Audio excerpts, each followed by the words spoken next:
Бугарија негира дека го проблематизирала акцискиот план за правата на малцинствата доставен од Македонија до Европската унија поради тоа што бил напишан на македонски јазик, но никаде во реакцијата на изјавата на премиерот Христијан Мицкоски, кој вчера изјави дека Бугарија била единствената земја членка на Европската унија која имала забелешки на документот пред се поради тоа што бил на македонски јазик, бугарското МНР не го именува јазикот како македонски, туку реферира на него како на јазик достапен за граѓаните и институциите во земјава. При тоа во реакцијата на бугарското МНР се наведува дека јазикот на кој ќе биде напишан документот е внатрешно прашање на Македонија.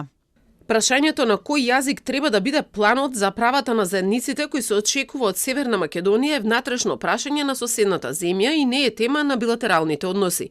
Документот ќе се спроведува токму од незините институции, кон сопствените граѓани, и логично е дека треба да биде на јазик достапен за нив. Избор на Скопје да им го представи нацртот на овој план на своите граѓани на англиски јазик би било тешко да се објасни, особено ако се планира планот да биде вистински применет. Софија при тоа го обвини Скопје дека постојано настапува со тези кои суштински се разликуваат од европскиот консензус постигнат во 2022 година, потсетувајќи дека акцискиот план за малцинствата е чекор кој ќе следи по вклучувањето на бугарите во уставот, пошто Македонија ќе може да ги отпочне пристапните преговори. На соопштениот од бугарското пак реагираше македонското МНР, кој изразува загриженост за неосновани коментари за документот од страна на Бугарија, со барање таа да се однесува европски.